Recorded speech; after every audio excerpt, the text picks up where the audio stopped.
All right. Good afternoon, everyone. I don't know about you guys, but I'm in Northern Illinois and it's awfully cloudy and rainy today. But it seems like a lot of people are from the southern part of the state, so hopefully it's a little bit better down there. Welcome to Utilizing Acceptance and Commitment Therapy to Address Staff Trauma and Burnout with Allison Chamberlain. My name is Danielle Daly. I'm the professional development coordinator here with the Illinois Crisis Prevention Network. I'm just going to go over a few housekeeping things before Allison starts. As always, everyone is muted and your cameras are disabled. Please use that chat box feature in order to interact throughout the training, provide experiences, resources, ask any questions. I see a couple people raising their hand. Just please use that chat box or that Q&A in order to talk with us. Please visit our website, icpn.org. You can view any of our upcoming trainings that are available to register. You can also review some of our past trainings. It'll link you to our YouTube site. You can also sign up to receive mailings so that you're the first people to know about our upcoming trainings. So I do suggest that you do that so you know what's up and coming. Continuing education certificates. Please give me about 14 days to get those out to everyone. They will come to the email address that you registered with. We are super excited that this training will be able to provide continuing education for BCBAs and BCABAs. So if that is you, please send me an email with your certification number. And then following the presentation, I will provide you with an evaluation that once returned will give you your continuing education certificate. Everyone else, there will be a survey that pops up once you exit Zoom. Just make sure you can complete that. And then within the 14-day time period, I will send you your continuing education certificate. Again, if you don't receive it after that 14 days, please reach out to me. I will put my email address into the chat box, but it is ddaily@hope.us. I think that is all that I have. Allison, if you want to go ahead and get started. Thank you very much, Danielle. So just to get started, this is going to be Illinois Crisis Prevention Network presents Utilizing Acceptance and Commitment Therapy to Address Staff Trauma and Burnout. This is also going to have an interactive portion through Poll Everywhere. There's two ways that you can do this. You can do it on the internet at pollev.com/AnnaVivante458. Or you can also text your responses in. It's very easy. Just open up a new text message. And in the little spot on the text message of who you're going to send the message to, put in 22333. That's who you're sending the message to. And then in the actual text response, what you're going to say, you would type Anna Vivante 458. You'll send that in as a text. And then you'll get a response back saying that you're able to join, and you can text your responses. So while we get everybody set up with Poll Everywhere, and we'll start our first poll, and I just want to know who is out there today and what professions are you? We've got DSP, QIDP, BCABA, BCBA, ISC Pass, and other. Looks like we have a lot of people already responding, so I appreciate that, being engaging during the conversation. I figured we'd have a lot of BCBAs just because of the CEUs, so I was kind of expecting that, but we have a large turnout of other, so that's very interesting as well. Okay. Great. Thank you for responding. I really appreciate that. Again, my name is Allison Chamberlain. I am a BCBA. I work for Illinois Crisis Prevention Network under the support services team. So what we do, kind of just in a nutshell before we get started, is we work with people who are in the community and who may be struggling for a variety of reasons. It's the intellectual disability, developmental disability population. And so people who are struggling behaviorally or medically, and we go in and we try to assess the situation and see, why is this person struggling? What can be done to try to keep that person in the community in the least restrictive environment as possible? And that entails a lot of variety of different things. But one of the things we do see quite often is the relationship between the person and the people that they work with, the staff, has been damaged pretty significantly due to the challenging behaviors that that person engages in. And once that happens, it's kind of like a spiraling out of control, because the staff are frustrated, they're burnt out, their relationship then with the person is damaged, and it shows, and the person then knows too. They know that the staff are frustrated with them, and then that just kind of cycles. And so that is one of the things that we actually do look at, is how do we fix those relationships, because it actually oftentimes does decrease those challenging behaviors. A lot of time it's teaching staff how to interact with the person, how to validate, how to respond to the challenging behavior. But there's also a lot of other skills in there that we're going to talk about today, that we do try to either teach the person or the staff. So that's going to come up a lot today in our discussion, as far as the relationships between staff and the people that they work with, and what happens when that becomes damaged, and how can that be addressed. Okay, so right now, your mood, your feelings, right here now. I know, me too. Okay, one word, just because it's a word cloud, be honest. Mine, if I were entering, I'd say tired, hungry, sleepy, overwhelmed too. And I like this because it looks like we're getting a lot of honest answers. And with the word cloud, it generates, the more times that a response is given, the bigger that word appears. So right now, exhausted is going to be our largest response provided by people. Passionate, I like that one. Gloomy, defeated, blah, sleepy, distraught. Okay. It's the middle of the workday, middle of the week. A lot of people got a lot on their mind, and I know that, these trainings, a lot of times people are coming for CEUs, and a lot of times that the attention isn't there. And so I will kind of like to challenge everybody today to try to stay focused, try to stay present, because that is kind of our theme today too, if we're going to be talking about ACT. So thank you everybody who's responded for that and being honest. I do appreciate that. What factors do you think impact staff burnout and trauma? And this can be, anything as far as personal factors about the person, the environment, too much work, overworked, yep. Personal lives leaking into their work, or too much stress in their personal life, low pay. And this, you can use more than one word. It's not the word cloud. It's just going to show exactly what you guys have responded. Stress. Feeling unheard. Yeah, that's a big one too. Unsupportive supervisor, definitely.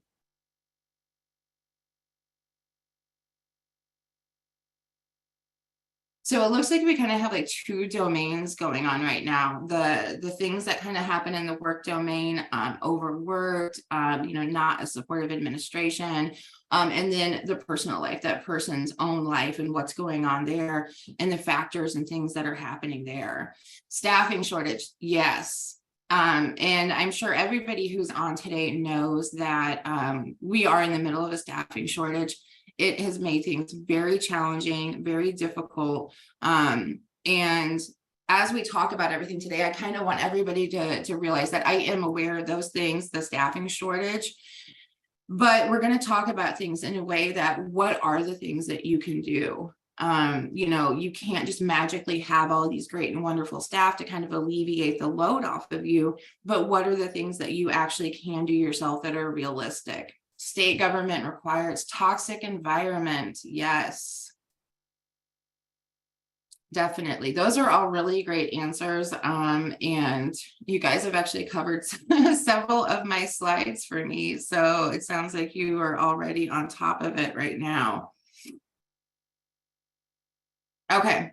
So we're just going to start with like what staff burnout is, and we're going to talk about just exactly what trauma and burnout is. So whenever we're looking at staff burnout, defined as a special type of work-related stress, a state of physical or emotional exhaustion that also involves a sense of reduced accomplishment, and loss of personal identity. So the term burnout is not like an actual medical diagnosis. And some expert thinks that there's other conditions behind this, such as depression.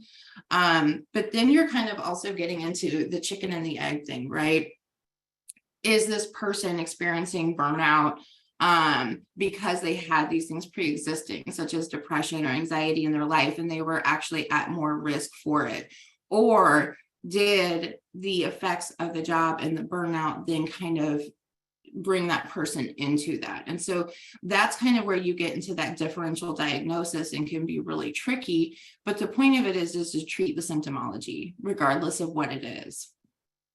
And then we have individual factors such as personality traits, family life influence who experience job burnout. So there are some protective factors regarding personality traits and what that person's life looks like. And some people are at more risk for burnout than others, depending on what's going on in their life. Okay, questions. And just, I'm going to go over these and I want you to just kind of think yes or no. Also try to keep track of the ones that you have answered yes to. So have you become cynical or critical at work? Do you drag yourself to work and have trouble getting started? Have you become irritable or impatient with coworkers, customers, or clients? Do you lack the energy to be consistently productive? Do you find it hard to concentrate? Do you lack satisfaction from your achievements? Do you feel disillusioned about your job? Are you using food, drugs, or alcohol to feel better, or simply not feel? And have your sleep habits changed? Are you troubled by unexplained headaches, stomach, or bowel problems, or other physical complaints? So look at those and try to come up with, count how many that you've answered yes to. And then go ahead and answer.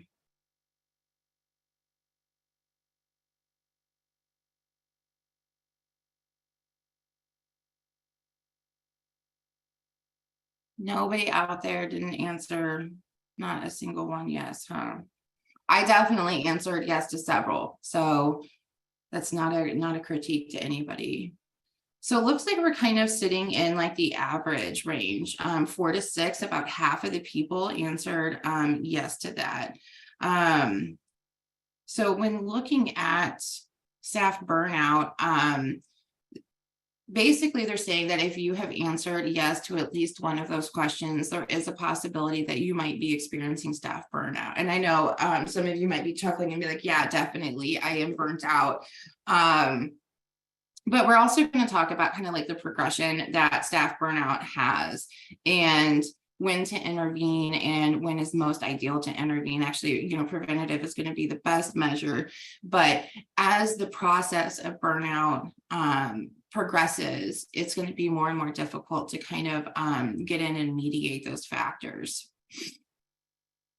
So there are a variety of screening tools out there and available. I think one of the more popular ones is the Maslach Burnout Inventory. I've seen that pop up really frequently, and I do believe that Maslach was one of the kind of original people that looked into staff burnout and identifying it and doing research into it. There's several others that I've listed. I do believe I put links to all of these in my references slides. And there's also, they get very specific in it. And so a lot of the screening tools are specific to that person or to the role that they're in. So like if you see at the very bottom, there's the school burnout inventory that's for students. And so a lot of the screening, the measuring tools are for specific professions. But if you're interested, those are out there. You can utilize those for yourself, or if you work with staff and you're wanting to kind of get a gauge of, where your staff are, there's lots of screening tools available. Okay, so we have possible causes of job burnout, there's external factors first. And I do kind of want to mention that we talked about that differential diagnosis. So the screening tools, again, they don't provide instruments for differential diagnoses, right? So they cannot rule out things like depression, medical issues.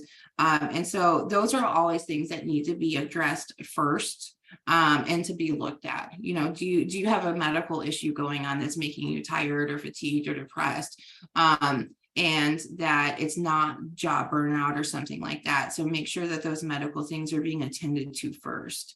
Also, association between burnout and chronic fatigue syndrome and depression is relevant, as all those entities have some common symptoms, and burnout's actually a risk for depression. So you've got a lot of those things playing into like diagnostic overshadowing and differential diagnoses.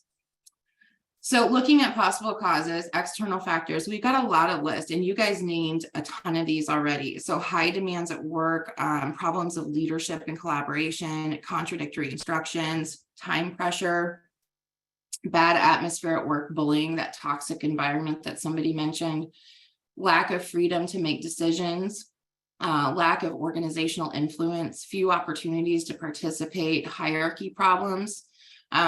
I've seen that especially in large organizations where people just are really confused about their role, who's supposed to do what, where are they in the hierarchy of things, and getting anything done can be almost impossible in those types of situations because everybody's confused on who does what and who to report to.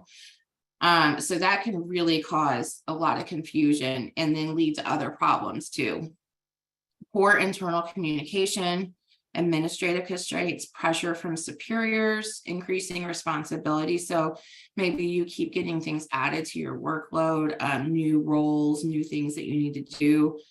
Poor work organization, lack of resources, problematic institutional rules, lack of perceived opportunities for promotion, lack of clarity, lack of positive feedback, poor teamwork, and absence of social support. So there's a lot of external factors, and I'm sure that if not all of you have experienced at least one or more of these things throughout your professional career.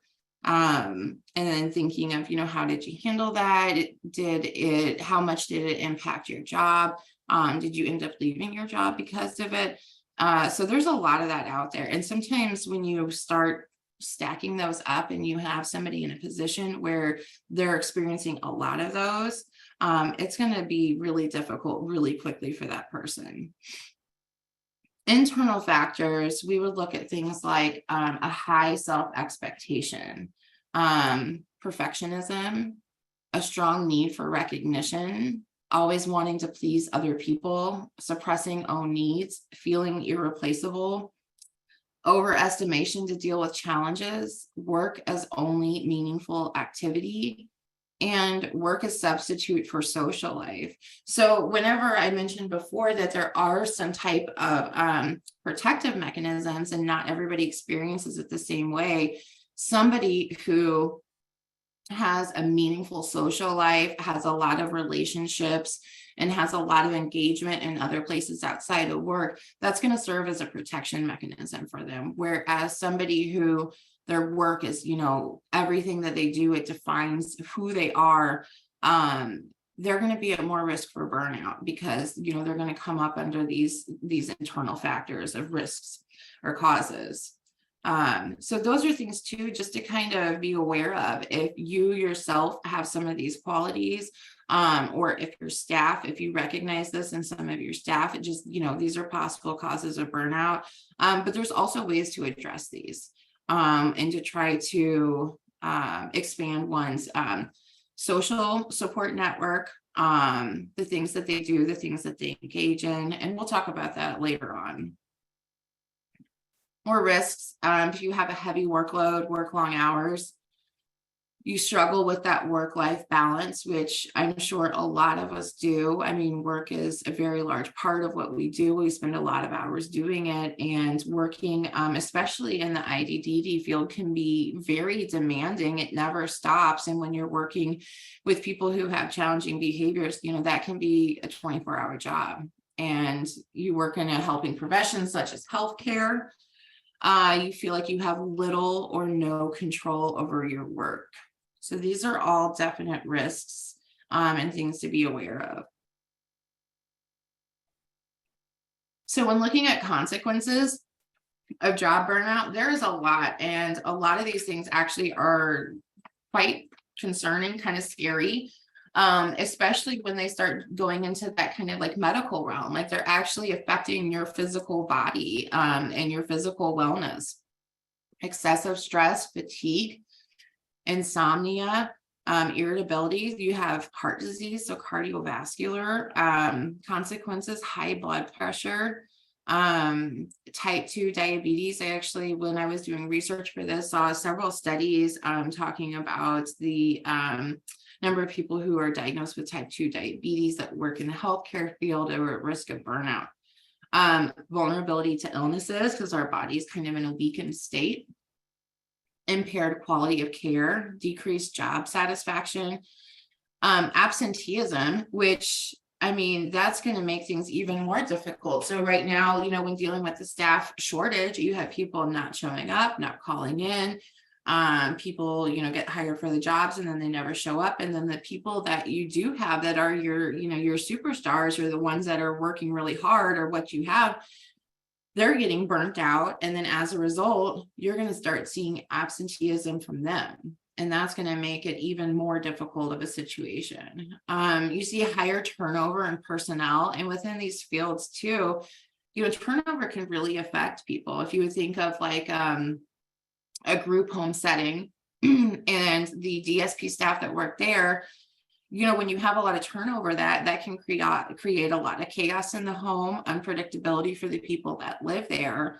And that kind of has, effect on everything else as well. Cynicism. I'm sure you guys have all encountered somebody who's very cynical at work, feeling unhappy, anxiety, depression, isolation, substance abuse, and can even impact your relationships. So broken relationships and divorce. The other thing to think about is, since we are in a caring profession that we work with people, right? We provide services to people. All of the things that affect us, really affect them. And so, like I was talking about the absenteeism and how that's going to impact the people that they work with. All of these things in one way, shape, or another are going to kind of have a rollover effect on the people that we work with. So whenever you're sick, you're calling out, or you're having to deal with medical things, or you're having a negative mood because you're depressed or anxious, that's going to impact the people that you work with. And thinking about the things that could happen, you could end up with things like medication errors.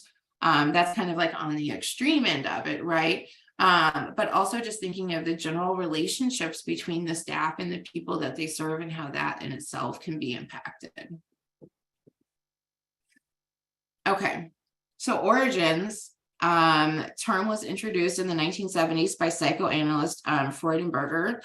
Subsequently been defined by Maslow, consisting of 3 qualitative dimensions. So these are kind of the 3 dimensions that they categorize burnout in: emotional exhaustion, cynicism and depersonalization, and reduced professional efficacy and personal accomplishment. So most of the research really focuses on those 3 domains and the consequences of it. They break it down into 5 stages. So they call this the development of the syndrome. And at first you have your honeymoon phase, right? And I'm sure you guys have all either experienced this yourselves or have witnessed it. So maybe this is when you start a new job and you have all of that enthusiasm. You're really excited about it. You want to make changes, you want to make a difference, and you have all these ideas and creativity. But then after some time, it becomes associated with experiencing the stresses of the job. So eventually you start feeling it, you start seeing how difficult of a job it is, it becomes overwhelming. So this right here, if you don't already have preventative things in place to prevent it, this is where you really want to intervene. At this stage, if no positive coping strategies are implemented, the process of burnout risk it starts to initiate. So this is really where, if somebody doesn't have those protective things in place, this is where you either want to intervene on yourself and say, okay, I need to get this in check and I need to prevent this from getting worse. Or if you recognize it in your staff, same thing, get into gear and start working on it. If not, it's going to go to the next stage, onset of stress. So they call this the stage of stagnation, characterized by the onset of stress. This begins with the awareness of some days being more difficult than others. Life becomes limited to work, taking care of business, while family, social life, and personal priorities are neglected and suffer, and common stress symptoms appear, which affect the person emotionally, but also physically. And so I'm sure that some of you can identify with this, where you go home after work and you're done. You're so exhausted, or the day was just so tough or rough or whatever it is, and you just want to hide and it's over. And that's really not the choice to make. The choice is to do other things and to do the things that we're going to talk about in a little bit. But it can be really hard. And I'm sure you all can give examples of whenever your family has kind of been second choice or kind of suffered because of your job or the effects of your job. Your social life, your personal priorities, those things start to suffer. Moving on to stage 3 is chronic stress, which leads to frustration. So this is where you start to get the feeling of failure and a sense of powerlessness. Your efforts do not visibly pay off, and the impression or fact of not receiving enough acknowledgement leads to one feeling incompetent and inadequate. Moving on to apathy, burnout. This is despair and disillusionment occur. People do not see a way out of the situation and become resigned and indifferent. And at the end of it, habitual burnout. Symptoms of burnout cause a significant physical or emotional problem. And ultimately, these may prompt one to look for help and intervention. But like we said, that's at the bottom of, of the stage, the process. That is where somebody is completely and utterly burnt out. And yes, it's good to get help no matter where you are, but you really either want to have those protective mechanisms in place or start right when you start to recognize it in the honeymoon phase. But again, getting help anytime is definitely needed. But at that time, it's going to be a lot more difficult. Okay. So each one of these stages kind of has its own things that are occurring and characteristics that are happening. So with stage one, the honeymoon, that's where somebody has job satisfaction, they're accepting responsibility, they have lots of energy, right? Maybe coming into work early, maybe staying late or working extra shifts, unbridled optimism, commitment to the job, compulsion to prove oneself, free-flowing creativity, and high productive levels. I'm sure you have all seen this or experienced this yourself. It's almost kind of not necessarily manic, but kind of like euphoric in a way. Like it's almost like a really exciting time. But it's also where when you have too much of that, it starts to create the process of burnout. When you see too much of the energy being put into that, the work-life balance isn't in place. So stage 3, onset of stress, this is where you're going to start to see those cardiovascular symptoms, inability to focus, irritability, reduced sleep quality, lack of social interaction, lower productivity, anxiety, avoidance of decision-making, change in appetite, and then those somatic things as well, and neglect of personal needs. Moving on to stage 3, that's where you're going to start to have your persistent tiredness, procrastination, resentfulness, social withdrawal, aggressive behavior, potentially apathy, that chronic exhaustion, cynical attitude, decreased sexual desire, denial of problems, feeling threatened and pressured. And some people may turn to alcohol and drug use as a maladaptive coping mechanism. Stage 4, obsession with the problems. And so this is, I'm sure you've all had somebody that you work with or where they are constantly talking about the issues with work. I mean, it doesn't stop. Doesn't matter if they're at work, if they're at home, if it's a social thing, that's all that they can kind of focus on and talk about. And so that's a really big indicator too, that somebody is pretty deep into the burnout phase. They have a pessimistic outlook. Again, those somatic physical symptoms, self-doubt, isolation, and you see there's a lot of list: headaches, GI problem, neglect of personal needs, escapist activities, behavior change. You might see somebody have just significant behavior changes too. And then the last stage, habitual burnout.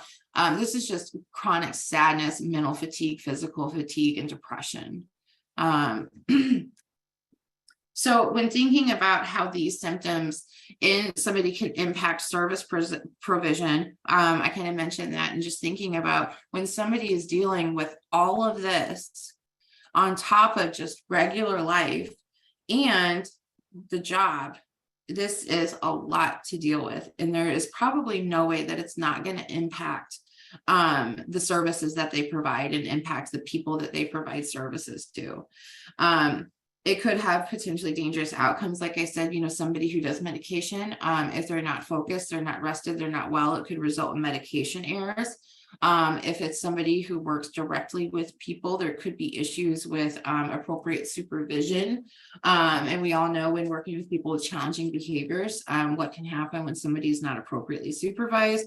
And again, this can really damage the relationships with the people that they serve, and which can in itself cause a lot more problems. Okay. List some of the challenging behaviors that you all have seen or experienced in your work.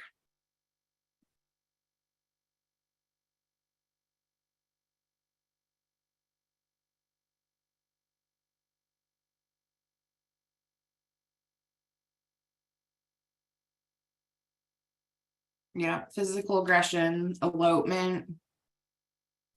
Oh yeah, refusal of care, right? Okay. SIB, violence. Yeah, and the refusal of care, that has just like a wide variety of too, because you could have all of your ADLs in there. So like not toileting, showering, taking meds, going to appointments. There's a lot that can be in that one. Subordinates that are rude, property destruction, lack of time for follow through. Right, a lot of, yeah, SIB.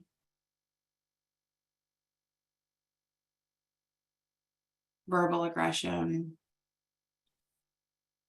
Yes. There's just, there's a litany of ones. It's like pica, right? Definitely. Mad refusal. That can be really challenging. So stripping, yes, disrobing. These are all great answers. Refusal to follow behavior plan. This is the behavior analyst. I love it. Poor staff attitude. Lying. That can be difficult too, especially depending on what the lies are about, or like if there's a lot of manipulation in there too. I worked with people who were really good at manipulating the staff against each other, and then in result kind of really caused a lot of problems because of that. Threats. Right. Yeah. And so that can be really difficult too. Some of the places that I work at, that's a big issue of the people saying, well, I'm going to say that you did this, or I'm going to say that you did this, or threatening to do things to them themselves, or to harm them or harm their families. There's a lot out there, right? Providing services to the IDDD community comes with its own set of challenges. So, everybody's job is hard, right? I mean, in some way, shape, or form, whether it's physically demanding, mentally demanding. There's not too many things I can think about that aren't, challenging in one way, shape, or form. But specifically, when you work in healthcare, and more specifically providing services to the IDDD community, it really has its own set of challenges. So prevalence of challenging behaviors in the ID population is right around 18%. So 18% of the people in the ID population engage in challenging behaviors. I kind of feel like that was going to be more when I found that statistic, but then I also work specifically in crisis. So all the people that are referred to as are in a crisis situation. So my brain was a little bit skewed on the statistic there. Working with aggressive behavior with people who have IDDD is a work environment that has been linked to burnout. And so there is research basically saying that that job alone, working with somebody in that population, is just linked to burnout because of everything that comes with it. There's actually a lot more foreign research on this than I would say from the United States. There's a lot of foreign research that I came across. And challenging behaviors are frequent within this population and can include, you guys listed most of these: physical aggression, verbal aggression, inappropriate sexual behavior. So fecal, smearing, throwing, eating, eloping, disrobing, SIB. Those are just some examples. And when you work with somebody who engages in those behaviors and engages in them frequently, man, that can just really take its toll on you. That is a lot. Even if it's not physical aggression, you know, these behaviors have an effect on somebody. Studies have found an association between negative emotional reactions to aggression and burnout in samples of DSPs. So those DSPs who were having a negative reaction to the aggression that they were receiving were, you know, more linked to burnout. And I know you're saying, well, of course, who wouldn't have a negative reaction to the aggression? But that's also part of what we're going to talk about today, is how do we change the way that we think about this, and how do we think about it a little bit differently and not try to become so negative about it and have that relationship damaged? And how do we think about that person in a way that could help protect us from having some of these negative experiences? You know, and that's the thing. I have seen a lot of situations where I'm thinking, my goodness, I couldn't imagine being that staff and having to come there every single day and having to work with that behavior. You know, I've watched some situations where I felt so bad for that person, and, you know, knowing that every single day that they had to come to work and to work with that, and or to be the recipient of that type of behavior. And that's a lot. That is a lot to deal with. I think that sometimes people who work in this field are just a different type of people who are able to handle that, but we're all affected by it, and we all can receive burnout and trauma as a result of it. So trauma specifically, we're kind of looking at it as a result from challenging behaviors, and we define trauma. We'll see, you know, why this is happening. So trauma is defined as an emotional response to a terrible event like an accident, rape, or natural disaster. Immediately after the event, shock and denial are typical. Longer-term reactions include unpredictable emotions, flashbacks, strained relationships, and even physical symptoms like headaches or nausea. And then we have triggers for that trauma, which are signals that act as signs of possible danger based on historical traumatic experiences, which lead to a set of emotional, physiological, and behavioral responses that arise in the service of survival and safety. So sights, sounds, smells, touches, those type of stimuli in our environment. So triggers are all about a person's perceptions and experiences as reality. And so that's why it's going to be very different for every person, because it is their own perception of things that are going to be the triggers for them. The mind-body connection sets in motion. You have fight, flight, or freeze. And a patient or a colleague who is triggered will experience fear, panic, upset, and agitation. And each individual person, it's going to be different for them, you know, depending on what are those triggers that they see in their environment, and then what is their response, fight, flight, or freeze. That just kind of depends. I've seen all of them. And, you know, you'll see people that maybe are dissociating. So you might see somebody that's not able to pay attention. They're staring off at the wall. Somebody might become combative. So they could have a trigger in their environment, could be a smell, could be a sight, could be a sound, could be anything, and immediately just turn combative.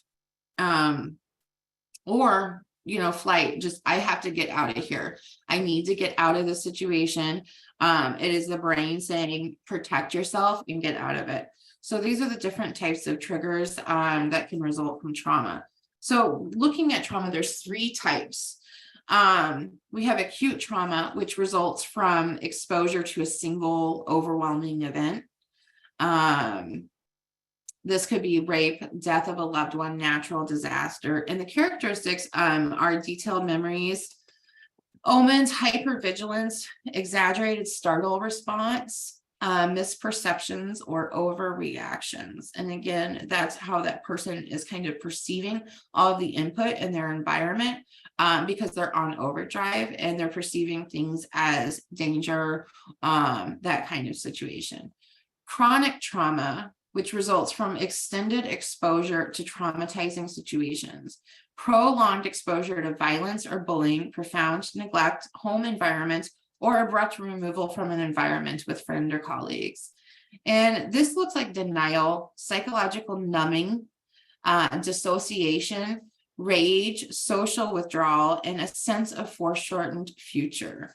And then last is complex trauma, results from a single traumatic event that is devastating enough to have long-lasting effects. So this could be a mass casualty school shooting, a car accident with fatalities involved, refugee dislocation. And the characteristics are perpetual mourning or depression, chronic pain, concentration problems, sleep disturbances, irritability. And I do feel like with all trauma, those characteristics I think are somewhat interchangeable, because I have worked with people who have acute trauma and have seen different characteristics as well as chronic trauma. So I do feel like some of those characteristics are interchangeable within the types of trauma, but specifically with what we're talking about today is working with people with challenging behaviors. We're going to be looking at that chronic trauma, right? So this is somebody that's having to go to work every day, and maybe they work with somebody who is physically aggressive to them every single day. And it's prolonged exposure to violence, right? They are being physically aggressed against a lot frequently. Or it could be even verbal aggression. I mean, I have seen people engage in verbal aggression and say things that just could destroy you emotionally. I'm sure you all have experienced that. And if you imagine that every single day, somebody, being verbally aggressive and saying these things to you and tearing you down or threatening you or your family on a daily basis, that is chronic trauma. And yes, it is their job. And yes, we know why the person's engaging in this, but regardless of the fact, it's still chronic trauma to the staff or the person receiving it. Chronic trauma is going to be most likely what the staff are going to be experienced. And the effect that it has on the staff, regardless of how professional that person is gonna happen. Regardless of how professional you are, that trauma can have an impact on you. It doesn't really matter how professional you are, because those things are different. And then you're going to have to continue to maintain that professionalism, as well as take care of yourself and take care of that person while you're continuing to go through this process, which can be extremely challenging. And again, we kind of want to mention the impact that it has on the relationship, just because it is so significant. And I have seen, a lot of challenging behaviors come about because of that, the impact that it has on that relationship, that the staff is receiving some type of trauma, probably combined with burnout, right? And then they're having to go to work every single day. And so they're trying to kind of maintain that relationship, but it still is having effect. And then it's really, really difficult, because you might start seeing more challenging behaviors, which is then going to impact more burnout, potentially more trauma. And it's just kind of like this vicious cycle that continues to go and go. And so when looking at these things happening, that's what we're going to kind of talk about today, is how can you use ACT and some other recommendations to help address the trauma, and the burnout that people receive that work in this population. Allison, we had only one specific question, and that is, what do we do if we see signs of burnout in our coworkers? That is a great question, right? I think part of that also depends on your role, and who you are. I think as a supervisor, I would say that's a definite intervention at that point in time, because a lot of research does show that receiving administrative and supervisory support is actually very beneficial in addressing burnout. And so trying to figure out, what are the things that I can help you with? And so I'm going to kind of separate that, because today we're talking about ACT as in kind of a bigger response, and how can you do ACT for yourself, or maybe how can you implement ACT with your staff in certain situations. But then you also kind of have that administrative component, right? And so I think personally that when you observe staff burnout as a supervisor, that entails for intervention, and to figure out, what can we do to help support you? What are the needs that you have? Now, colleagues, that's a little bit of a trickier situation. And I don't think that there's necessarily a right or wrong answer to that. But as a professional, I do think that if I had noticed, significant burnout in a colleague, it could be beneficial to approach that person in a supportive manner, and to say, I am concerned about you. And is there something that I can do to help you? Is there something that the administration can do to help you? Tricky one, right? Because you might get somebody mad at you or upset with you. So as a colleague, I would say that's going to kind of be your own personal decision on how you want to approach that. But from an administrative supervisory thing, I think it should be addressed. Hopefully that answers it, even though it doesn't. Daniel, is that the only question we have right now? Yes, that was it. All right. Okay, moving on to ACT. By the number of BCBAs and BCABAs, I'm sure that many of you are familiar with acceptance and commitment therapy. So for those of you who are not, I'm just going to do kind of a little brief rundown of what it is. So ACT was developed in the late 1980s by Stephen Hayes and Kelly Wilson and Kirk Stroessel. So it's called Acceptance and Commitment Therapy, ACT for short, and it is an evidence-based therapeutic approach. And I want to kind of reiterate, evidence-based. So this isn't just, I think you should do this because it helped me. No, this is an actual evidence-based therapeutic approach. It's actually considered third wave CBT, so third wave cognitive behavior therapy. But ACT balances acceptance and mindfulness-based skills with commitment strategies aimed at helping us move towards what matters most, while practicing acceptance of what is outside our control. So unlike traditional CBT, which focuses on changing or correcting one's distorted or unrealistic thoughts, ACT aims to change our relationship with unwanted private experiences. So those are kind of those covert behaviors, right? So our thoughts, our feelings, our bodily reactions, all the things that are inside of us that other people, cannot see. And so they don't have much, they don't have so much control over our actions. So we're wanting to change our relationship with our unwanted private experiences so they don't have so much control over our actions. This difference in approach arises from the philosophy of underlying ACT, whereby it is not the content of our private experiences that cause psychological suffering, rather our avoidance or entanglement. So what you're saying is that it's not the actual negative private experiences that are causing us to suffer. It's us trying to avoid those, or kind of being just wrapped up in that experience.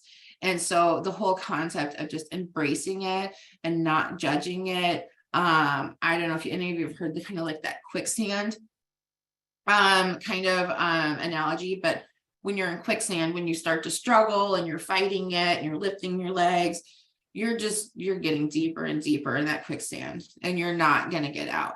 But if you wholeheartedly accept the quicksand and lay on it and just fully take it in, you're probably going to be able to barrel roll and get out of that. And so that's kind of the concept of looking at those private experiences, is accepting them for what they are non-judgmentally instead of avoiding them and running from them, as a lot of people do. And it almost is instinctual to try to avoid those negative things that happen to us in life, right? But that causes suffering. And so we're going to look at today is how can you use some of these components to try to help address some of these things such as burnout and trauma. Okay, so ACT has been evidence-based and has supported the efficacy of active mindfulness for beneficially impacting a wide variety of things. So there's a huge list here. Let's see here. Life satisfaction, quality of life, valued living, coping skills, psychological well-being, long-term weight loss. So post-traumatic stress disorder. So kind of goes in with what we're talking today about trauma, obsessive compulsive disorder, health and immunity, and job satisfaction, depression, anxiety, cancer survivors, chronic pain, productivity and concentration, and then stress and burnout, again, what we're talking about today. So it's very flexible in how it can be adapted to fit the needs of the people and exactly what it's addressing in the situation. And so that's one of the really great benefits of ACT, is how flexible it can be in taking those components and those exercises and then adapting them and individualizing for the person and for the situation that they're in. So that's just another really great thing about ACT. Okay, so we're going to go ahead and do a 5-minute break right now, and we'll do this right before we jump into ACT. And we're actually going to when we come back, we're going to start with an exercise, an ACT, not like a physical exercise, but an ACT exercise. So we will do a 5-minute break and let everybody kind of stretch, get a drink of water or use the restroom, whatever they need. So we will be back momentarily.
Okay, I'm gonna give everybody a minute to join, come back in just about 5 minutes.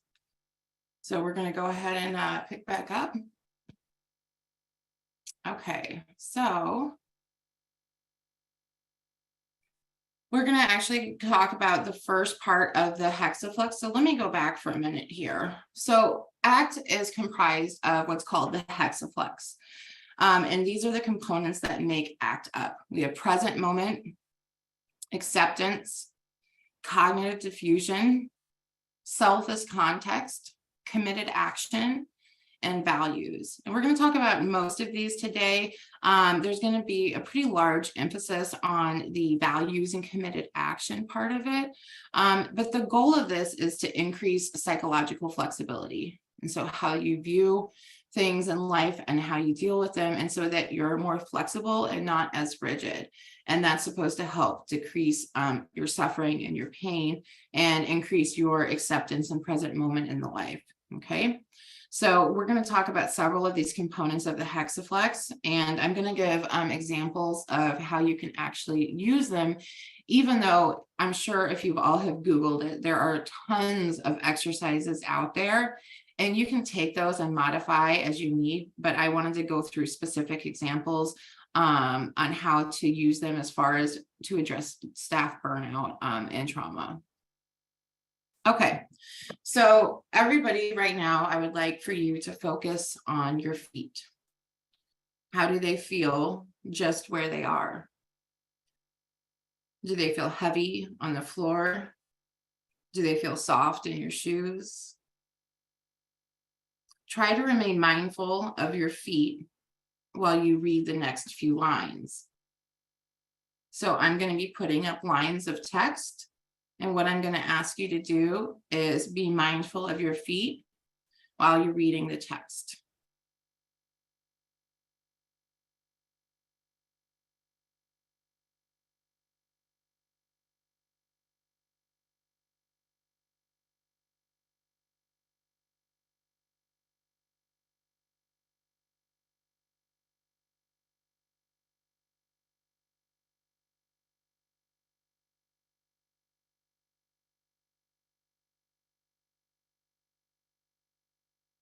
So I want you to kind of recognize, were you able to remain mindful of your feet while reading the text? Did you notice your attention shifting back and forth? I know for me personally, I completely forgot about my feet because I was just reading the poem. And so this is kind of the concept of splitting our attention and not being present in the moment. And if you think about life and how many things that we do on a daily basis, how many things that we have to think about, our minds are just usually running kind of rampant. And we're not actually here and now doing the one thing that we're doing mindfully. And this can be really difficult because then we're not experiencing the things that we're meant to experience. I am guilty of this as well. Mindfulness is something that has to be practiced and takes time to be used to it. I actually had a different exercise of this that I used to do in a group. So I would have a piece of paper and a pen, and I would have that person have, pen in one hand and their hand on the paper, and then have a bag of beans. And then I would tell them, write your name at the same time as you count out 10 beans. And kind of just to show the concept that you can't really split your attention. You can't do both things well at the same time. It's not feasible. And I actually had somebody in my group tell me that they did it perfectly. And I was like, well, you are special because I can't do that at all. But the point is that just kind of imagine the thoughts that are running through our brains. It's extremely difficult to stay focused. And this type of thing does take work and practice. So imagine adding on to this thoughts of being verbally abused, physically aggressed while you're at work. That can be really, really difficult to deal with. So right now, what are you thinking of right now? Just throw your answers out. I mean, bills, family, trips, school. I know it's not completely Allison's ACT training because most of us have a lot on our minds. Yeah, work, nap, child, built a trauma, experience, aggression, medicine.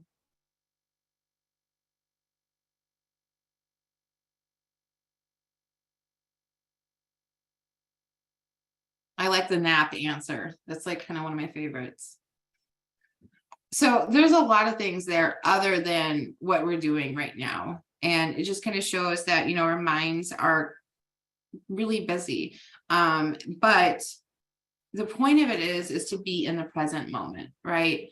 So mindfulness is contact with the present moment, the here and now. And this helps us to be able to focus on what we're doing in the moment and not think about things in the past, things that are, in the future, worrying about what we have to do next, worrying about what we're going to do at the end of the day, or just even kind of like random thoughts that kind of come through our head. So the point's to notice our sensations, our thoughts and feelings, but not to judge them. They come and they go.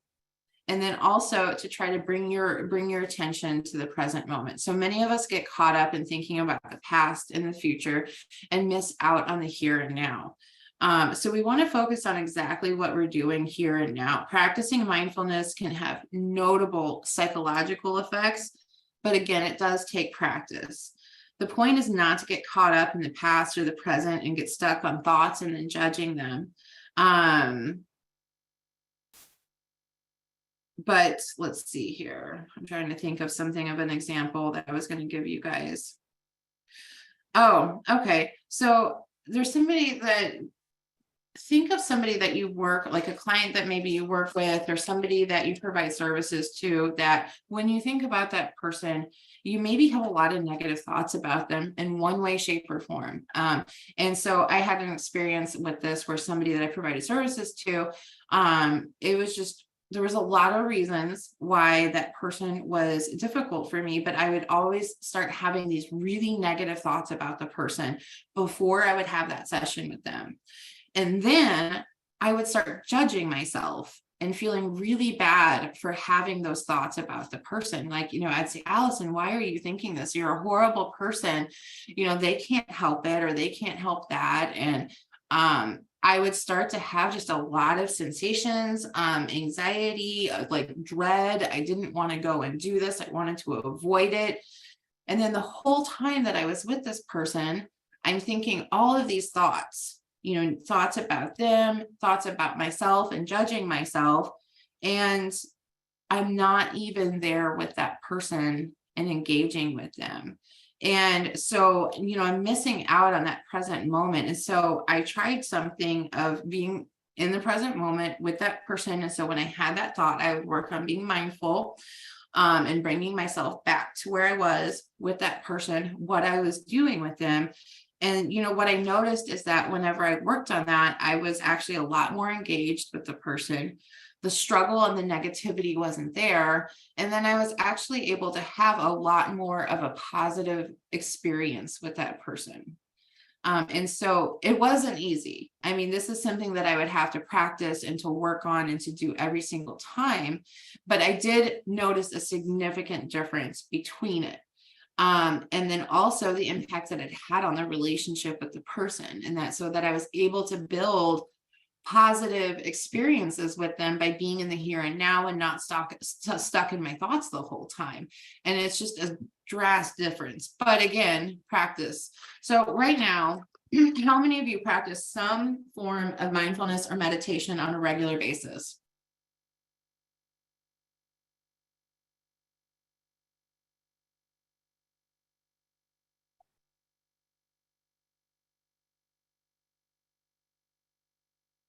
I have to say, I am very impressed right now. I did not think that the yes would be so high, because it actually, can be something that can be rather difficult to implement in your daily life, or, whether you do it weekly. Prayer can even fall into this category, of meditation, mindfulness, prayer, that kind of thing.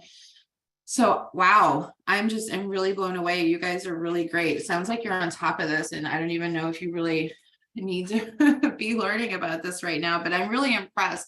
And it says a lot about you, and that you're trying to incorporate this into your daily life. And so hopefully those that aren't, might try to make that happen. And I will say that right now I am in the no category.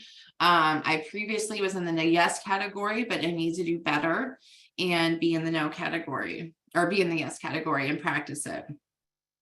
Okay.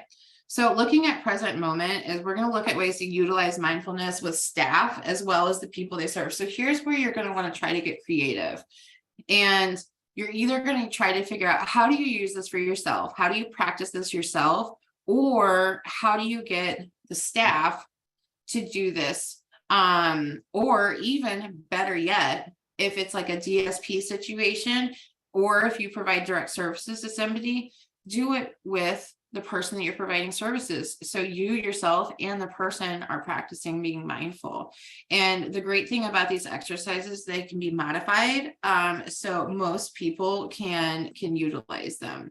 So that's where you're going to have to kind of figure out like the structure of you and your day, or the services that you provide.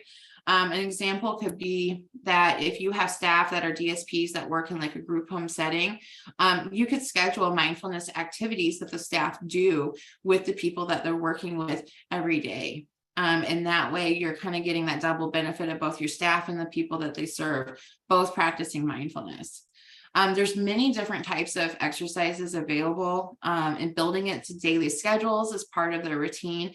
You want to start with very simple practices, such as utilizing senses in everyday activities. And 3 things to remember is set aside the time to practice. So if you're not in the habit of it, make this part of a schedule, part of a routine. Because otherwise, chances are you're never going to get to it, because we all have a lot more pressing things that we have on our schedule than mindfulness. So I would actually try to make it part of your schedule, like put it on your calendar or implement it in the daily schedule for the house that the people work at. The other thing is that people will say that, you know, if I'm not relaxed, I can't do this. And that's not the point of it. You don't have to be relaxed to practice mindfulness. And the thing is, you don't have to, like, people say, well, I don't feel good right now, or feeling too bad to practice. That's not really a thing. So it doesn't matter how you feel in the moment, is practicing present moment. And again, practicing this alone will not help unless you make an effort to apply the mindfulness, be present in your life, and notice the moments and accept them. And so I kind of think about like the concept of like romanticizing things. And so holidays are a big one, I think, for people, to where they romanticize the idea of what a holiday is supposed to be, right? So you think, well, Christmas, my house is supposed to be really clean, and it's supposed to smell like Christmas trees and have candles and wrapped presents and cookies on the counter. And you're engaging in all of this behavior to try to make this look like this and to create this romanticized idea. But a lot of times what's happening is you're actually missing all of those moments along the way. And if you would take the time to be more present in the moment, you're going to actually be engaging in and experiencing that, instead of spending all this time and energy trying to kind of set up this concept when you actually are going to be missing it along the way. Let's see here. Start with a small amount of time. And again, it's not specifically a time to relax. People often get confused and think it's for relaxing. It's okay if you're relaxed. It's okay if you're not. There's no such thing as feeling too bad to practice. And again, some uncomfortable things might come up whenever you're practicing anyways. So it's okay. But I would recommend starting with a really small amount of time. If you're doing this with the people that we serve, with the IDDD population, probably start with even a smaller amount of time. Just a few minutes to start with would probably be ideal. And there are so many exercises out there and available. I'll actually give you guys an example. If you go to YouTube, there are just a ton of them out there. This is from the Calm app. And this was actually, I just grabbed this off of YouTube. And so this is a 10-minute mindfulness meditation video. I do believe this is actually a prompted and guided one. Welcome to the Daily Calm. Yeah. Let's start today's session by finding a comfortable position with a tall, straight back. Allow your arms to rest gently. When you're ready, close your eyes. Bring full attention to this very moment. Settling in and allowing the mind and body to still.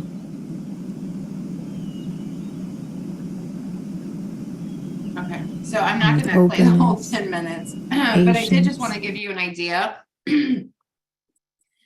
There's just a lot out there and a lot available. I am going to brag on ICP in here for a minute. They actually made the Calm app available for us. And I was pretty blown away by that. And it's a really neat app. And they have so many cool features on there. And I'm not trying to plug Calm. They didn't give me money or anything like this. One of the things I actually liked the most on there was they have like these sleep stories.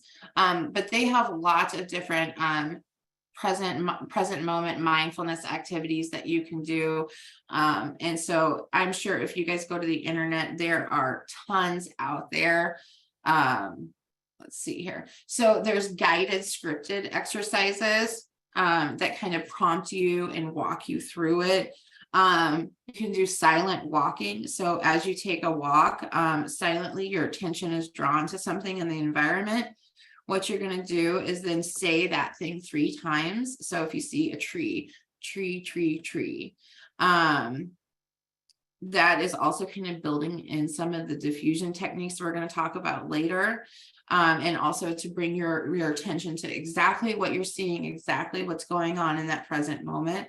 There's something called cubbyholing, where you can put your thoughts, feelings, etc. into categories. So you would have categories of emotion, thought, bodily sensations, evaluation, and urge.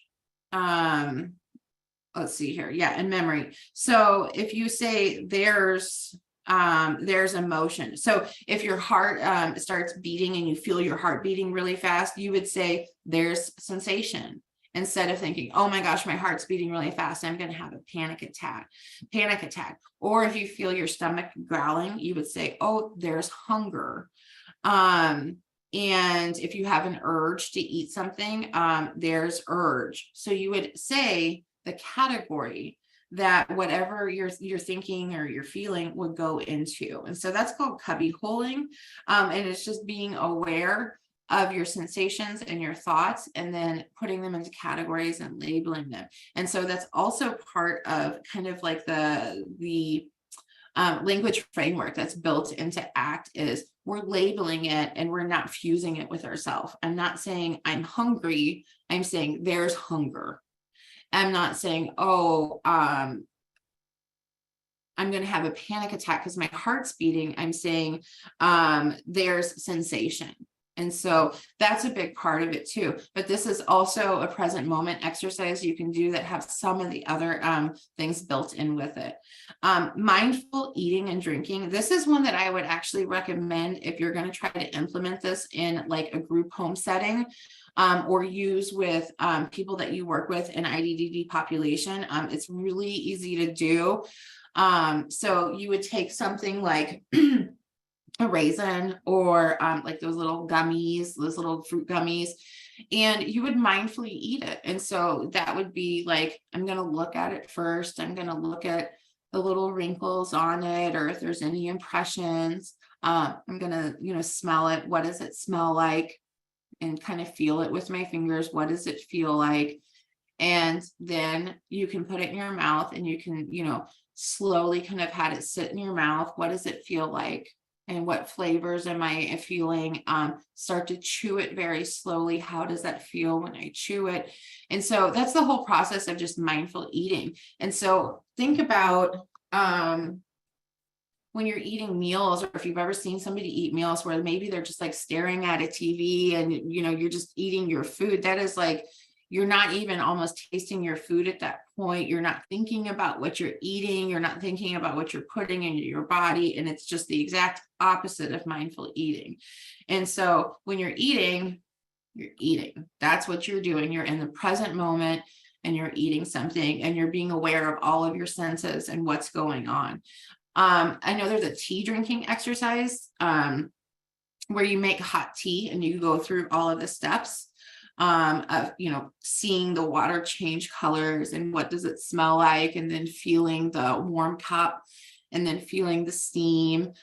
So there's a lot of really cool different activities out there. Another way, this is actually how I initially started practicing mindfulness myself, was by doing everyday activities. And this would be really good for DSP staff, as well as people that you work with. So think of washing the dishes, right? And you're washing the dishes, a lot of times you're talking or you're thinking or you're planning something else instead of being mindful of, I'm washing this dish. And you can pay attention to all of those sensations that come with it, the way that the soap feels and the way that the water feels. Another one is taking a shower. And so you've got a lot of those physical sensations that you can focus on. So you can take those everyday activities that you do and use that as an opportunity to practice mindfulness. Again, I think that those are really good ones that if you're going to try to look at implementing it for staff to use with the people, like in a group home setting, those would be really good examples. And so you can incorporate and kind of schedule those activities throughout the day. Okay, let's see here. And then meditation. Again, meditation is in itself different, but it kind of falls into that category. So we are going to move on. And so I just want to reiterate that this is one of the skills that you can use that in itself, just by doing these and practicing these in itself, have psychological effects that can help with a variety of different things. And it takes practice and it takes time and you have to have commitment to do it. But there are psychological benefits from doing this and from practicing present moment and mindfulness. And if you can get creative about how are you going to do that and how are you going to structure that within your day or within other people's day, that's just really the way to go about it, is just to try to make it part of a daily routine. Okay. Acceptance. What is acceptance? So often people battle with the way things are. Refusing to accept situations or things as they are results in a constant internal struggle. Utilizing acceptance in a variety of situations can help ease the burden of the mind and focus on what is instead of how it should be. So acceptance doesn't really mean that your thoughts are going to change. If change is possible at all, it's most likely going to occur when we adopt an accepting and diffused stance. We're not referring to accepting situations or events or behaviors that are readily changeable. So if you're in like an abusive relationship with somebody, we're not saying, well, I have to accept that I'm in an abusive relationship. What you can accept is you are experiencing pain because of that. You're experiencing emotions because of that. But it's not meant to be that like, oh, well, that sucks, huh? I guess you just got to accept it. It's not meant to be that. And it's not meant to be to try to change your thoughts. It's just acceptance of them, that these aren't good. These aren't bad. This isn't, this isn't should or shouldn't or right or wrong or fair or not fair. It just is. Okay. So I want you to imagine and think, is it possible to welcome somebody even though you didn't want them to be here? So if you have a family get together and you say, everybody's invited, everybody's welcome, right? And all of your favorite people show up, your aunts, your uncles, your cousins, they're all there, you're all having a good time. And then Uncle Eddie shows up. You didn't want Uncle Eddie to come, right? Is it possible to welcome this person even though you didn't want them to be there? Welcoming isn't the same as wanting. And that's the same as acceptance, is that we're not saying that we want this or welcome this. So accepting isn't the same as wanting. You would want to welcome the person in. This doesn't require you to think that the party is missing this person. Wanting them to come isn't the issue. It's willing to have them. So let's say that person shows up to your party and you go and you hold a doorknob and you say, go away, I don't like you. And they're trying to get in. What's going to happen is that now the entire party has become about Uncle Eddie showing up. It's going to be about you yelling at the door. Nobody's going to be having fun anymore. You are not personally attending the party anymore, right? And now imagine the opposite. You allow them in. You say, Uncle Eddie, come on in, or I'm going to show you where the food is. I'm going to show you where the drinks are. Willingness is a lot like that idea. You don't necessarily want Uncle Eddie there, but you're willing to accept Uncle Eddie. Okay. There are many Uncle Eddies at your door. If you wait for them to all go away before the party begins, your party's never going to begin. The issue is the stance you take with regard to your own experience. And so that's kind of saying that, what are the thoughts? What's the situation? And I'm not going to judge it. I'm not going to argue with whether it should or shouldn't be, because then you're in that struggle, right? But if you let go of it and say, I'm willing to accept this, whether it is one way or another way, I'm willing to accept it and I'm willing to take it. Then you're not engaged in that battle and you're not engaged in that struggle. And so a lot of times whenever people have challenging behaviors, I see this a lot where staff are thinking they shouldn't do that. That's not right. And that's not wrong. So there's a poem that I came across that people use kind of as like a metaphor for this. And that the human being is a guest house. Every morning, a new arrival, a joy, a depression, a meanness, some momentary awareness comes as an unexpected visitor. Welcome and entertain them all, even if they're a crowd of sorrows who violently sweep your house empty of its furniture. Still treat each guest honorably. He may be clearing you out for some new delight. The dark thought, the shame, the malice, meet them at the door laughing and invite them in. Be grateful for whoever comes, because each has been sent as a guide from beyond. And so looking at this as accepting whatever your feelings are, whatever your emotions are, whatever is happening, that it is what it is. It's not a good, it's not a bad, it's not a right, it's not a wrong.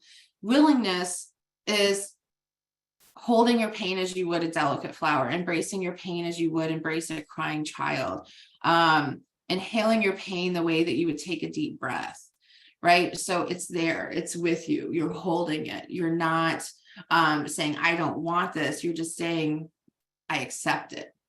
Willingness is not resisting your pain, is not ignoring your pain, is not forgetting your pain, is not buying your pain, doing what your pain says, doing what it doesn't say, or believing or not believing, right? And so when we think about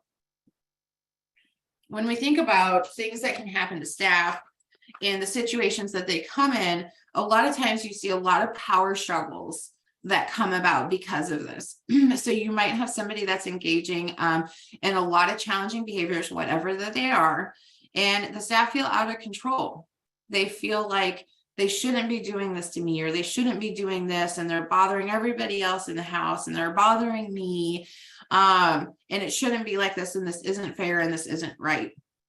Well, what happens is that they are basically in that struggle, and they are not just willing to accept it. And so, yes, as a behavioralist, I would say, yes, we are trying to change those maladaptive behaviors, but it's also looking at the situation for what it is in that moment, that is where that person is in their life.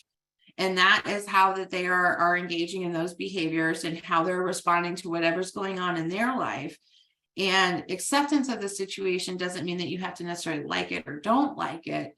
But I think that can be a valuable skill for staff to learn, or for people to learn in those situations. And so it can be a little bit tricky, right? Because we do talk about, yes, we are trying to change maladaptive behaviors, but we're looking at the situation and saying, you know what, this person has a disability.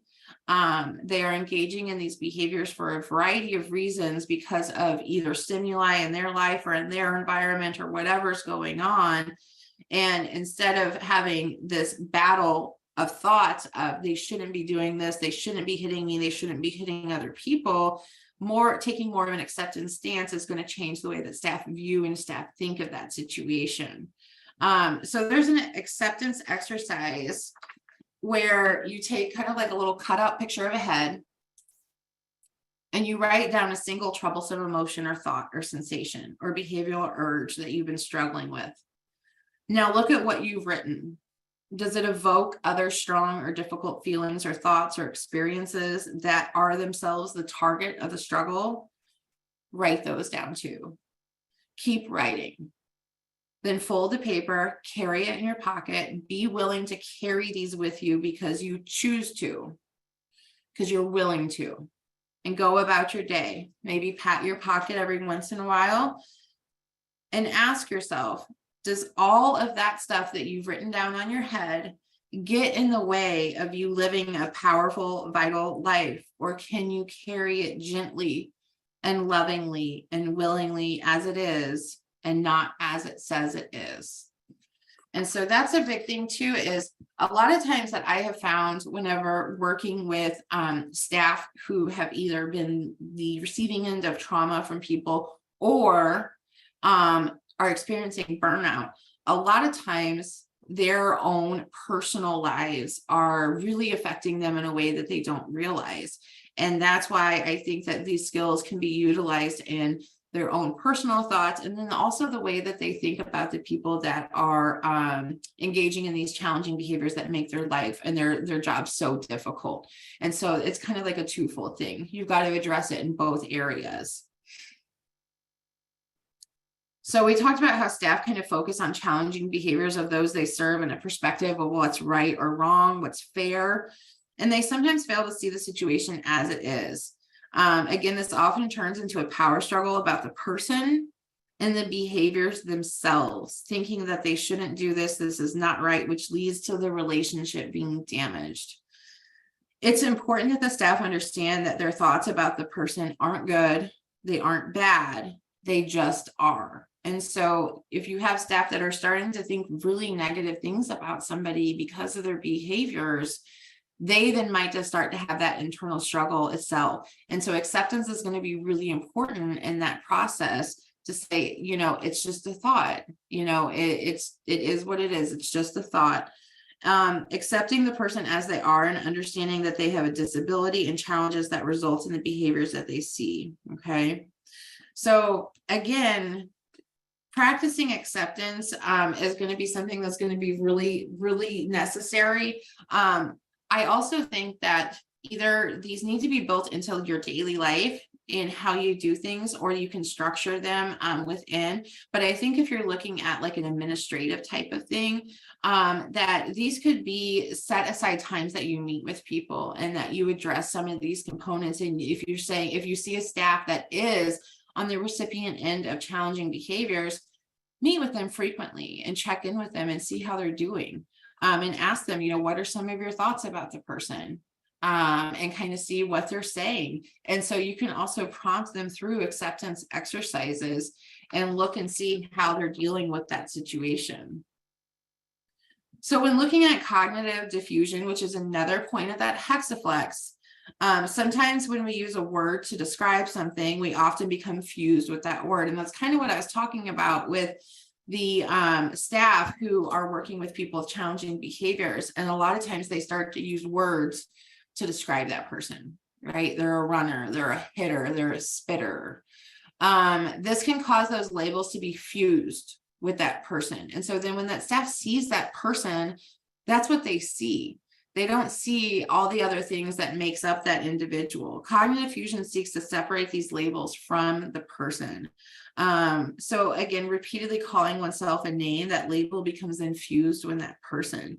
And the point is to address and change the way that language affects our thinking and to try and diffuse the thoughts from the person themselves. And so just kind of knowing how language and like with the concept of relational framework and how those frames become associated with each other, and that language impacts language, and there doesn't even have to be a direct relation because of the way that that language works. Okay, so the thing only exists when you think about it. So when I say let's say if I were to say something negative about myself, ugly only exists whenever I think about it. It's a word, you know, and I'm thinking about it in my head, but when I'm not thinking about it, it's not there. It doesn't exist. And so we have to be careful that we're not fusing those words with ourselves or with the people that we serve that have challenging behaviors. And that's kind of the difference also between with language, the words and the way that you say things is really important. So you would say, I can't stand working with him. So instead, I am having the thought that I can't stand working with him. So let's see here. Let's do a quick exercise. So I want you to think about milk, what it is like. What does it look like or feel like? Imagine drinking it. Can you imagine what it tastes like?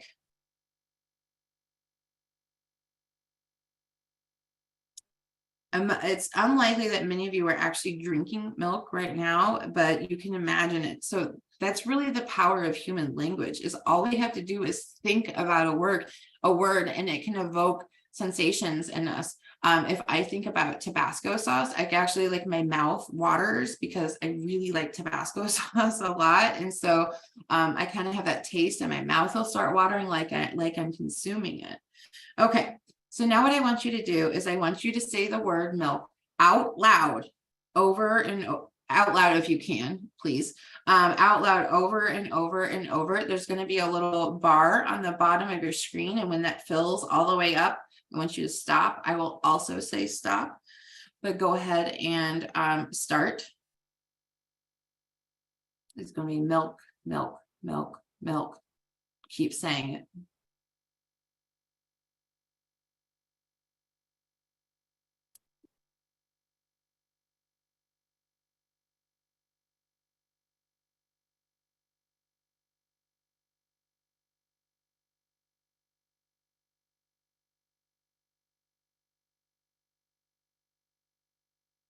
Okay, stop.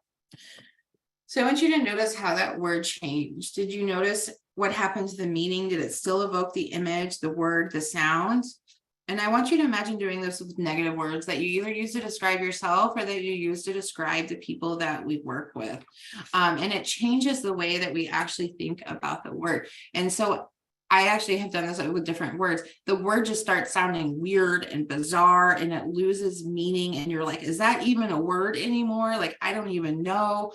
And so that's when we're looking at the power of language and how we're using those words, and that we don't want to use those words and fuse them with the person, and we want to change that.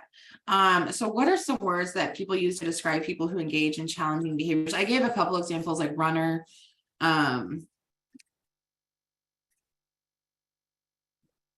ass,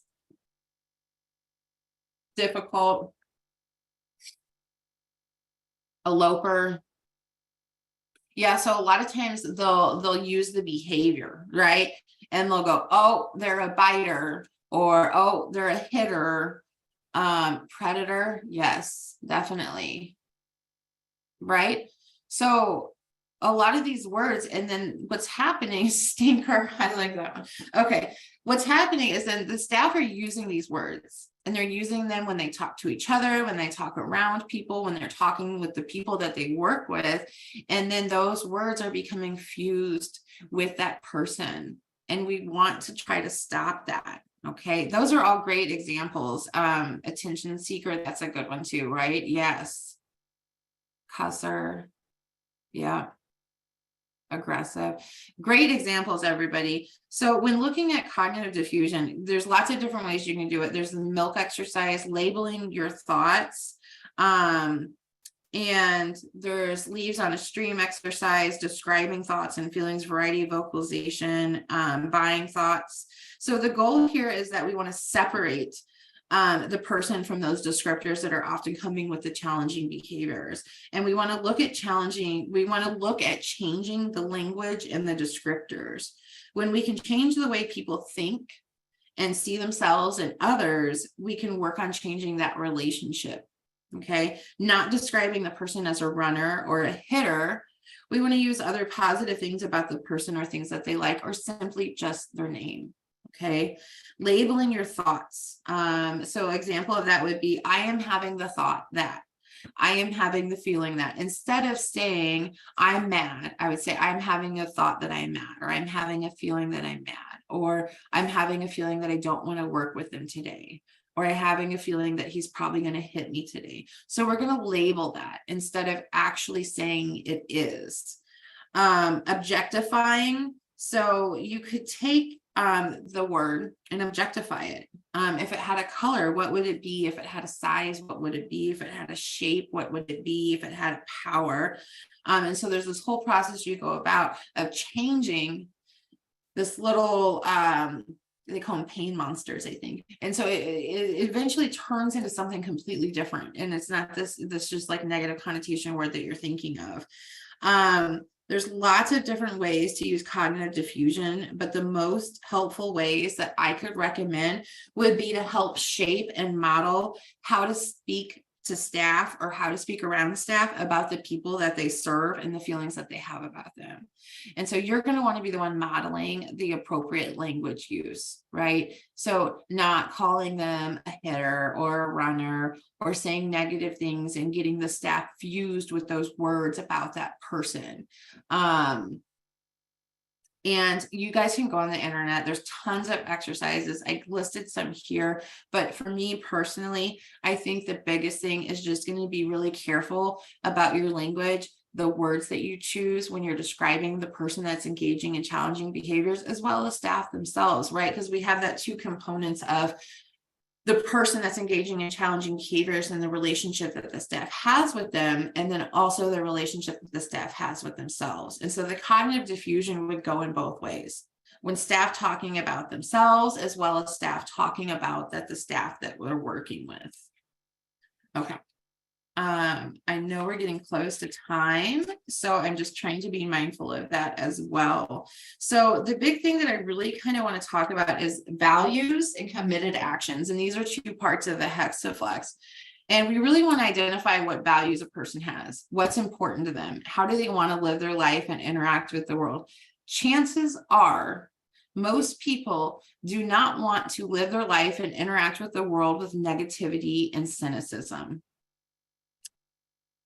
I'm going to skip that for time's sake. So for values, what we would really want to look at is we would want to have the person assess their values on an ongoing basis. You could meet with them, or you could do this for yourself and have them revisit their values as a reminder of important things in life are to them. So a lot of times when people kind of go and see and say, these are the things that I value, sometimes they're not even living their life close to those values. And so if you have staff that are saying, well, I value cheerfulness, but then they're not engaging in any type of actions or anything that's living up to that value, that's a good place to remind that and say, this is your value, but how are you going to take steps towards that? And so you want to find ways to incorporate this into an ongoing basis, such as making this monthly or quarterly for yourself. You could use this during evaluations or even set it as a different meeting with staff. So you could have an entire meeting just for staff to think about what are my values and then how do I live up to that?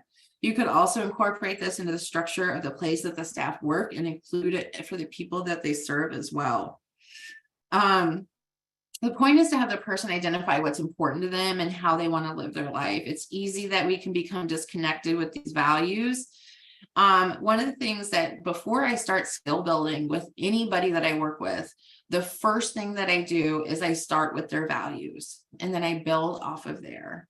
What are your values? And then what are your actions that are going to line up with that? And then also talk about goals, because values and goals are not the same thing. Here's some examples of some things that you could do. And so that's the ACT bullseye. I'm sure lots of you have heard of it. But basically you would take what your values are and you would put them on the target as far as how well do you think that right now you're living your life towards your values. If you're doing a really good job, like say cleanliness or organization is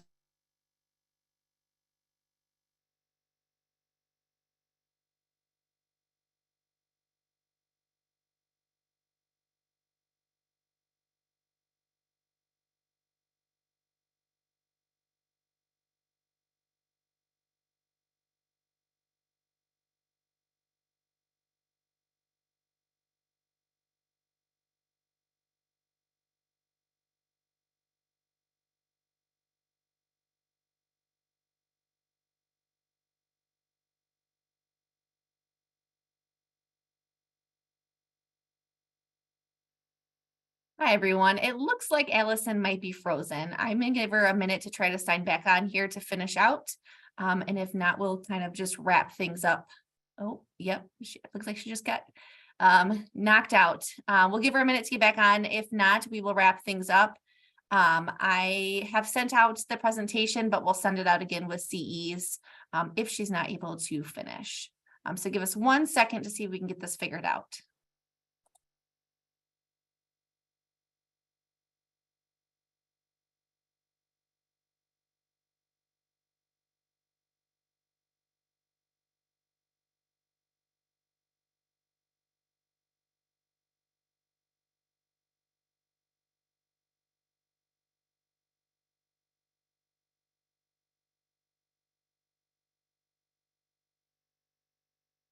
Oh, there we go. You are muted, but let me see if I can get.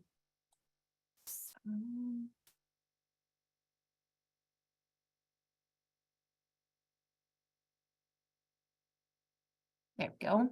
oh, can you hear me? Yes, now we can I hear you. apologize. Our internet went out and I apologize. And I'm trying to get this bar to go away because I can't see. Oh, goodness. Okay. I apologize, everybody. So I'm actually going to keep talking while I'm doing this. So we had some technical difficulties and I'm going to accept the situation for what it is. Because I am a little out of control of whether my internet wants to work today or not.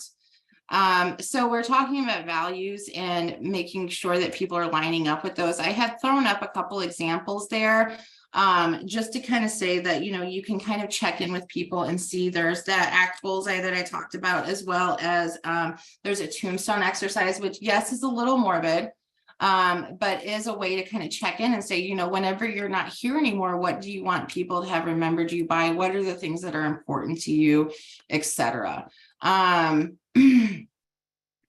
The other thing is that values go hand in hand with committed actions. And so that's going to really be important part of this process is that you're actually taking those steps to live towards your values, right? I know we're actually at time. And so I'm not sure, Danielle, should I just keep going?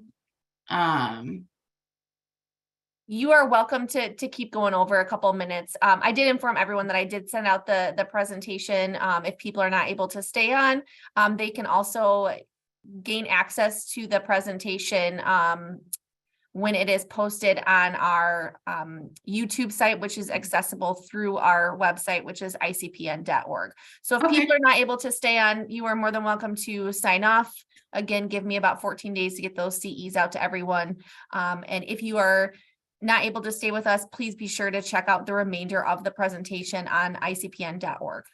Yeah, thank you so much, Danielle. Well, I actually don't have a whole lot left, and so I will try to wrap this up shortly. But this is a big part of it, is that committed actions. And this is where we decide what actions are we going to take to move us towards our values. And so looking at the way that people engage with themselves, with other people, so staff specifically who are working with people with challenging behaviors, you can actually have goal setting and there's worksheets that you can do, but I think of making sure that you're actually coming up with defined ways of doing this. So what is your value?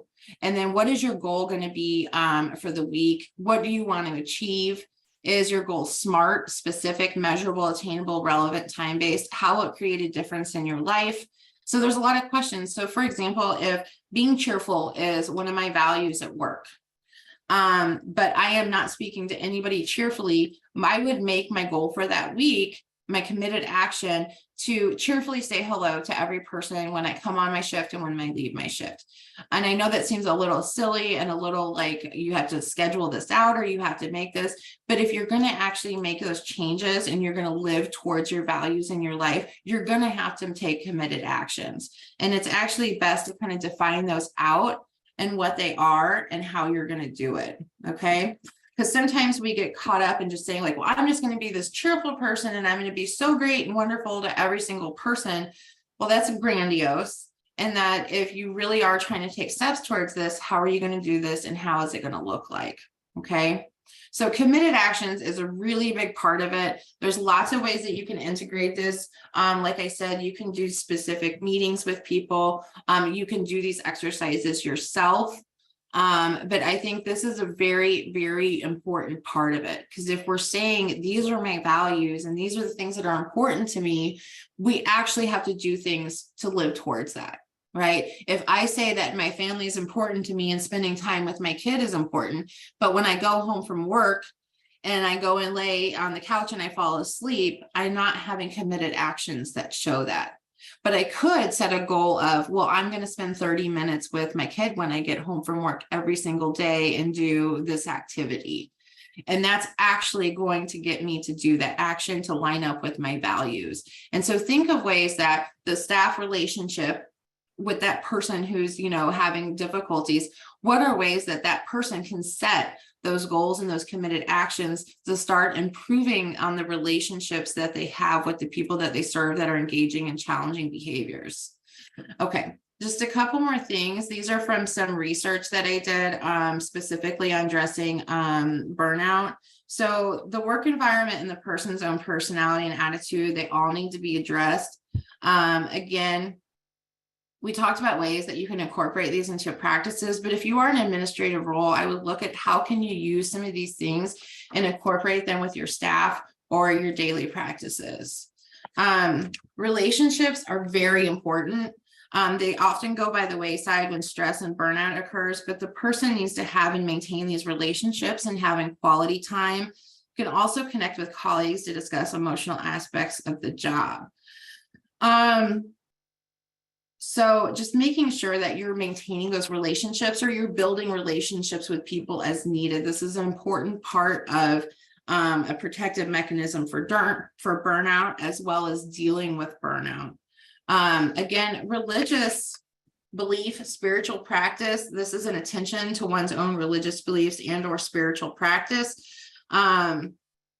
There's just a lot of psychological benefits and effects from prayer and meditation. And this is an important realm for a lot of people in life, whether that's religion or spirituality or whatever it is.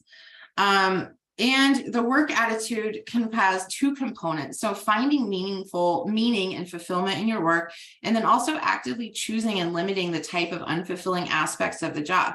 Now, I know there's a lot of things at work that we have to do. We can't get around it, but you can look at ways to structure that different or make it not so much and so condensed at what time.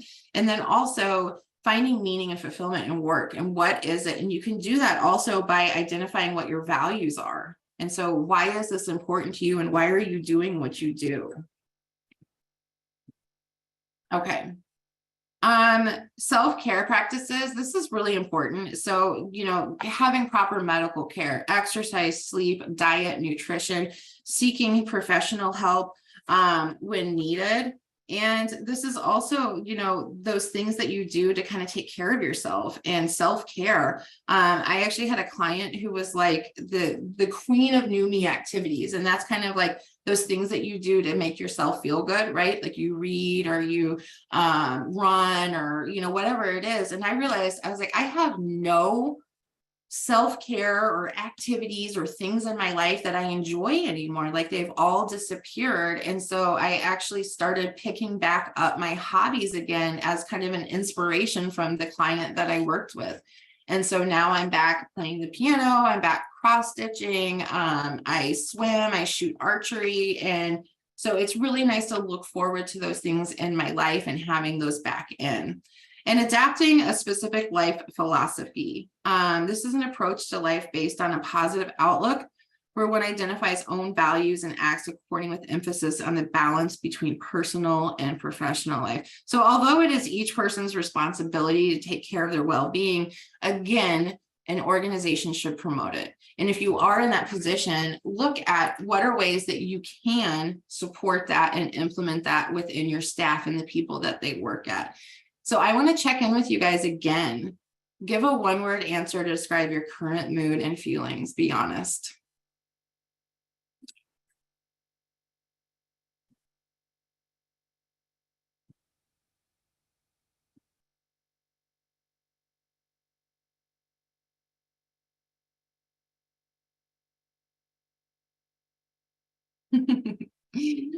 So we got some tired, overloaded, exhausted, boosted, apathetic, hopeful, happy, thankful, informed. So what I was looking there is I just kind of wanted to see if any of you had a change in the thoughts and things in the way that you were feeling as far as listening to this and thinking, are these things that could benefit me? Are these things that could benefit the people that I work with? And it looks like we do hopefully have some that were honest. There are some words in there that are optimistic. And so I'm glad to see that.